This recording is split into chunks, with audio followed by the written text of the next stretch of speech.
So let's talk about how you can calculate how many calories you need per day. This comes from my last video as a comment on Instagram asking me how to work it out from Felipe. A couple private messages, so I'm going to tell you exactly how to do it. It's helpful to know how many calories you need per day. It takes out the guesswork from losing body fat. Now, you don't need to count calories every day. You don't need to rigidly weigh everything you do, but for most people, to do a short period of time counting calories is very helpful for their overall progress to getting results. Now, everybody wants to know, how many do I need per day? How many should I eat to lose body fat? And there's different, ways you can get there. Obviously, you've probably seen on different apps, you go on MyFitnessPal, they give you a guesstimated calorie intake that you should be taking. If you've got any of the watches, Fitbit, counting your steps, that'll tell you your thing. The Apple Watch, Garmin's, they all give you these predicted ones. They take your heart rate and they give you this number. If you haven't got one of those, you can always go online and get one of the equations. There's different equations, body weight times by this, divided by that. They're all general approximations of how many calories you need, and none of them are very good in real terms. This is because you've got to understand what affects your calorie needs per day. There's a lot of factors that go in. One of them is body size. So, in general, a big 6'5" guy is going to need more calories than a 5'2" woman. Pure body size, and most of the calorie guesstimators go off these sort of things. Then of course you've got exercise, which is where the step measurers go and so forth. The more exercise I do, the more calories I burn. If I go for a 300 calorie jog, well, you burn 300 calories more. Movement, it's another harder one to pick up. So obviously step counters do it. They see how many steps you do, but if you stand up for 3 hours because you work in a shop, you'll burn more calories than if I sit down, which would come under the non-exercise movement part of things. So this is where it starts to get a bit more complicated. Excess weight, that's another thing that puts up calories. So if I'm 20 kilograms overweight, that 20 kilograms is just an excessive load to carry. Now that'll come up in the calorie equations, but other things, if you spend 4 hours a day carrying a baby on your arm, that would affect your calorie thing. None of these are important, by the way. These just give you an understanding that it's not so easy to guesstimate how many calories you need exactly per day. A big thing that changes person to person is your strength of your metabolism, which is, you need a lab to really, analyze this. But people have different basal metabolic rates. If you take everything else the same, some people have just got stronger metabolisms than the other. This is, real life. Likewise, a thing that affects your strength of your metabolism right now is how you've been eating recently. If you've been on a 6-week diet, your metabolism will normally drop down a little bit to protect yourself. If you've been overeating for 6 weeks, it cranks your metabolism up because, it's like burning a fire, putting more wood on the fire or not enough wood on the fire. Other things, though, there's so many other factors that affect it, which is, why it's so difficult to give you an exact number. Temperature that you're in, that has a big factor you're in. So if you work outside on a winter's day, you're going to burn a lot more calories than if you are inside. I've seen this, obviously, personal training people in parks. When it's 2 degrees C, I burn a lot more calories because I can, before when I had my dog, and I was working outside a lot, so I was basically outdoors for like 8 hours a day in 2 degrees C. I was burning like 1,500 calories more. I lost weight on 3,500 calories. I normally lose weight on around 2,000 calories. So you could just see the effects of being cold. But I was like, just dead when I come back in the house because of the battering. It was a, cold, windy week. Another factor that comes in. So all these factors come in, and there's lots of other things. They've shown that if you're thinking, you burn more calories. If you're solving a problem, you might burn 60 calories an hour compared to sitting on a sofa, vegging out, watching telly, which is down at sleep levels at around 40. So menstrual cycle, that comes in. So women do not burn the same calories each day of their menstrual cycle. It might be 100 calories more at a certain part than another part. There's no way to factor these in. That's what I'm trying to get to you. How are you going to work that out? How's your app going to work out whether you've been sitting there thinking on a problem or daydreaming all day watching telly? It can't tell these things. So what we have to do is basically take a more practical way to find out what you need.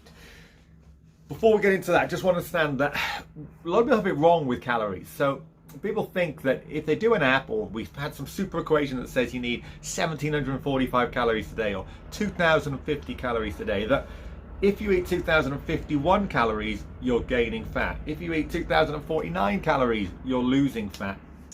It doesn't work so easily that on a day-to-day basis. And it's a bit of an error of your thinking if you think that's how you're going to be, because then you get people like panicking. Oh my God, I'm 5 calories over, I'm getting fat. It's not really the best way to look at it. What we're trying to really look at is calorie threshold, which is basically, call it a 7-day average. If I eat 1,745 calories for 7 days, do I maintain my body weight or do I lose body weight? If I'm eating 2,800 calories for 7 days, what happens? Do I gain body fat? And that's what you're ultimately trying to discover, your calorie threshold. So what I'd like my clients to know, bang on, we've got to know where is the optimal point for losing body fat. So at some level, we're going to gain body fat, call that the fat gaining threshold, different for different people. But at some point, if you eat enough food, you're going to gain weight. Even if you're moving 6 hours a day, it'll be a lot more food, but you're going to gain weight. At some point, you start losing weight. And the idea for us is to find the level, the optimal zone where you lose body fat enough so you can see it, but not so much that it's not anything wrong with losing fat really quick, but it gets much more difficult to follow. So if you need, let's say, 2,000 calories a day to break even, if you eat 1,600 calories a day, you might find that's nice. I feel comfortable. I'm losing body fat. I can see it. It's not that difficult. Great. If you ate 1,200 calories a day instead of the 2,000, you'd be losing body fat very quick, but the chances of you sustaining it are much, much more difficult. So all of a sudden you find that you are really hungry. If you walk past a nice smelling food, you're sort of in this battle to get it. Fine for short-term stuff. Fine for, I've got 5 days to go on holiday, I'm panicking. But to do it 3 weeks, no chance. 2 weeks, probably not. Even a week, So you just got to understand the keenness and the element that we're trying to get. We're trying to find the fat loss threshold, which you can actually stick to going forward. So how do we do this? Well, it's quite simple. What you have to do is for 7 days, you have to measure your body fat.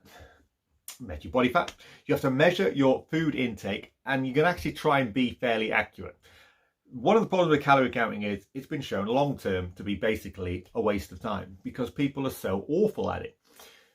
Even dietitians, they've done a study where dietitians guesstimating the calories were 500 calories out. That's way out. That's probably 20%, 30%, 40% of somebody's food intake for a day.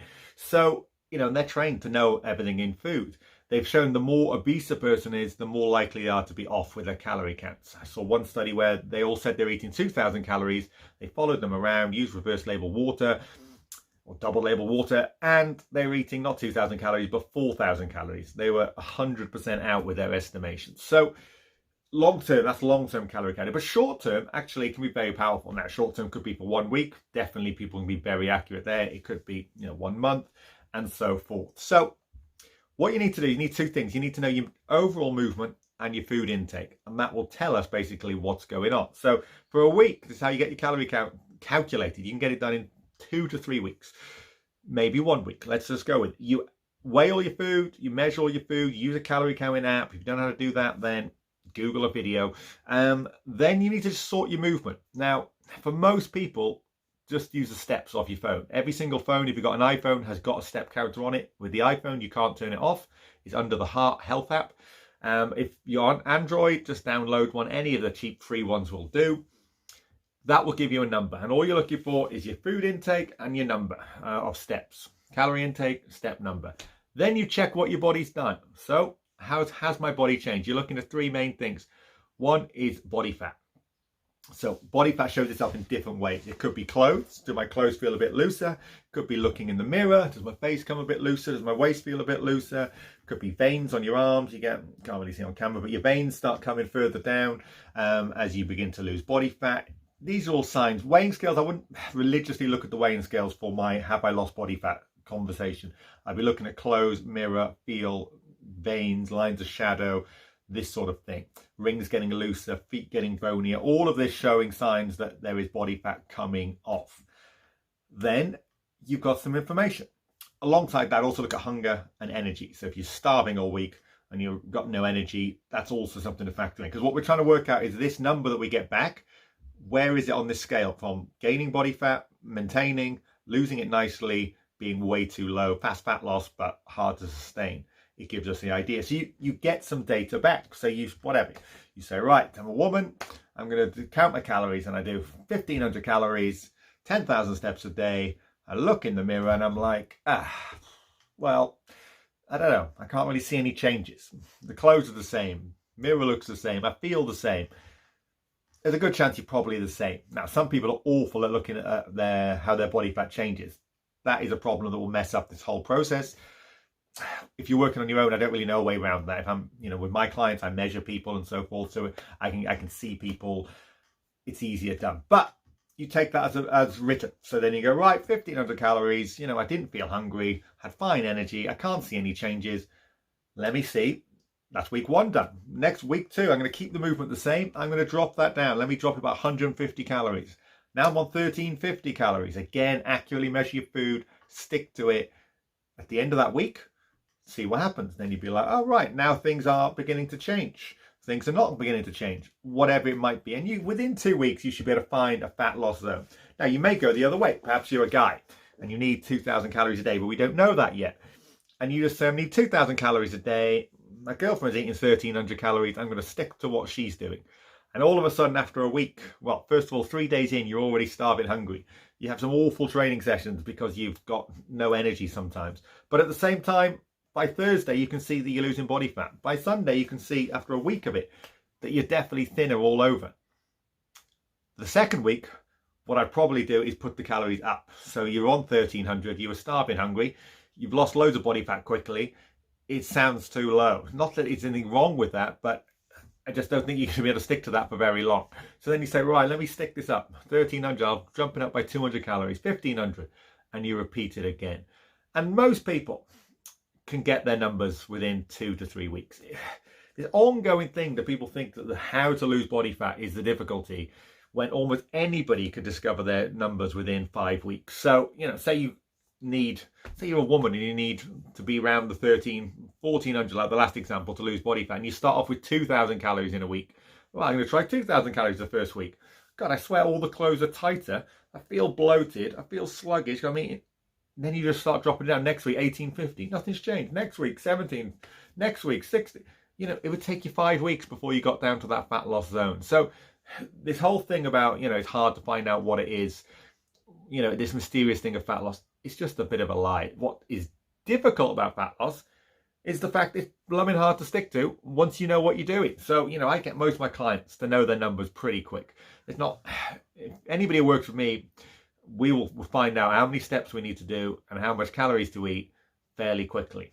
Then everything's about how do we get that to become easier and easier and easier to stick to? How do you train yourself? How do I get you to train yourself to be able to do that with less conscious willpower?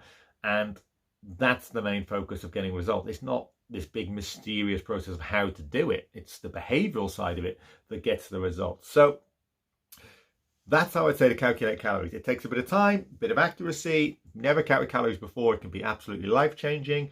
If you don't like counting calories, it's not for long. It's for literally, it's a confirmation of statements. And the same with my clients. I don't want them to be counting calories for the rest of their life. You will not be able to do that very accurately. I want you to learn what that looks like in a behavioral sense. And then I want to find out what's the easiest behavioral sense. Is it 4 even meals in a day? Is it missing certain meals? There's different ways to get there, and that's the idea they're trying to look to. So, kick the thing. That sums it up.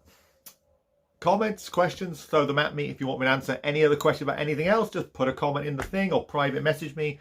And if it applies to other people, I'll probably bang out a video about it. Right. Catch you soon.